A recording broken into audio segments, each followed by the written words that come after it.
All right, if you're trying to grow on social media right now, you have to understand that the game has completely changed. So we're going to break down the new, kind of counterintuitive strategy that actually works today and show you why that old playbook might be the very thing holding you back.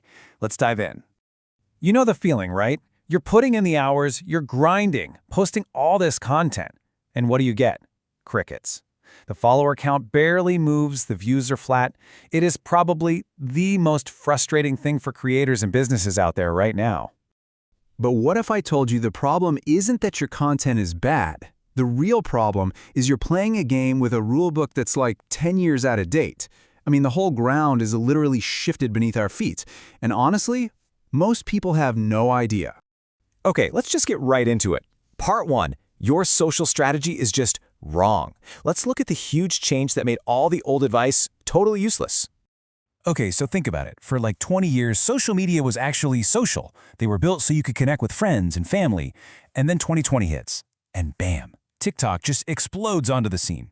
And TikTok wasn't about connecting with your friends. No way. It was this giant fire hose of content, just pure media consumption.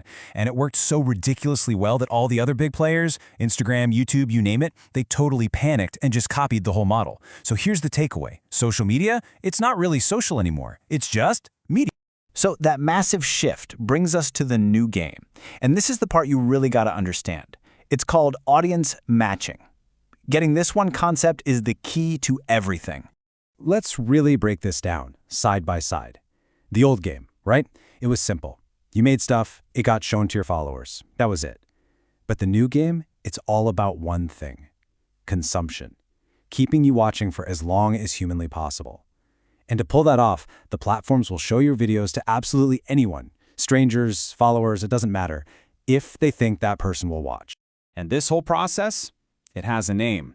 It's audience matching. The best way to think about it is like the algorithm is this super smart, kind of creepy matchmaker. Its one and only job is to take your video and find the absolute perfect person to watch it, somewhere on the platform. See, the better that match is, the longer people watch. The longer they watch, the more ads the platform can show them. And, well, the more money it makes. Okay, so this is the part you need to tattoo on your brain. Your job is not to build a following anymore, not in the old sense. Your one and only job now is to make it ridiculously easy for that matchmaker algorithm to figure out two things. What is this video about and who is it for? You do that, you help it make that perfect match, and it will reward you with all the reach you could ever want. So, how do we actually do that? Well, it comes down to following 3 rules that are going to feel totally counterintuitive.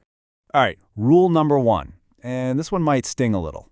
We all want to go viral, right? We dream about those millions of views, but what if I told you that one of those huge viral videos could actually be the single worst thing to happen to your brand? Okay, here's why. There are 2 very different kinds of virality. First, there's what we'll call pure virality. This is the trap. It's when you post something super broad and generic and it kind of appeals to everyone, but that just completely confuses the algorithm. It's like, whoa, I've got cat lovers and car guys and accountants all watching this. Who the heck do I show the next video to? It has no clue. But on-target virality, that's the goal. This isn't about getting a tiny piece of everyone. It's about getting a huge piece of a very specific niche audience. And that trains the algorithm perfectly. It learns exactly who you're for. So yeah, it really all boils down to that old saying. You've got to forget trying to please everyone. The algorithm would much rather you be an absolute rock star to a small, dedicated group than just meh to a huge general audience. Because that's where the trust is. That's where the business is. Okay, rule number 2. Please stop trying to be everywhere. You know the advice, right? You got to be on all 6 platforms. No, that is it's terrible advice for most of us. All it does is lead to total burnout and a bunch of kind of crappy, stretch-thin content. So here's the new rule. Pick one. Just one hero platform where you know your people, your customers are hanging out, and then just go all in. And I mean for a solid 6 months, do nothing else. Just master that one platform. That intense focus is what trains the algorithm. It's how you become a pillar of that community.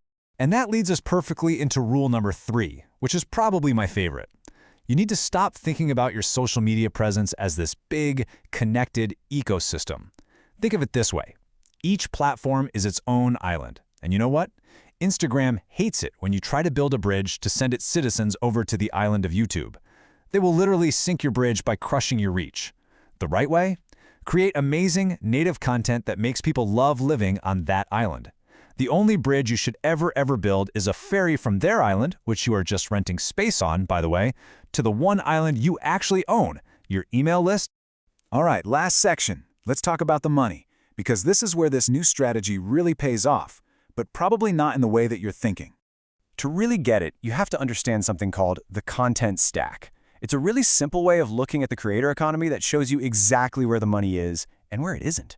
So there are 3 layers to this stack. Simple enough. On the bottom, you've got the platform layer. That's your YouTube, your TikTok, the infrastructure. Way up at the top, you've got the offering layer. These are the actual products and services being sold. And then, who's stuck right there in the middle? Yep, that's the media layer. That's us, the creators. And folks, this next part, this is the brutal, honest-to-God truth of the creator economy. Pretty much all of the value, all of the money, gets captured by the platforms at the bottom and the offerings at the top. And that media layer in the middle, where we live, it captures the tiniest little slice. Think about that. We, the creators, generate all the attention, all the content, and we walk away with the smallest piece of the pie. It's kind of crazy. So what's the takeaway? Is that relying on AdSense and brand deals, well, it's a losing game. You're fighting for scraps. The real strategy, the winning strategy, is to use your media, your content, for one thing, to get attention. And then you funnel that attention off their island and over to your island, your own products, your own services. That's where you control the offering layer, and that's where you capture the real value. So, at the end of the day, it really just comes down to one simple question you have to ask yourself. Are you just trying to build an audience, hoping to get some scraps from the platforms? Or are you trying to build a real business using these platforms as the powerful tools they are? The playbook is right here. The choice is yours.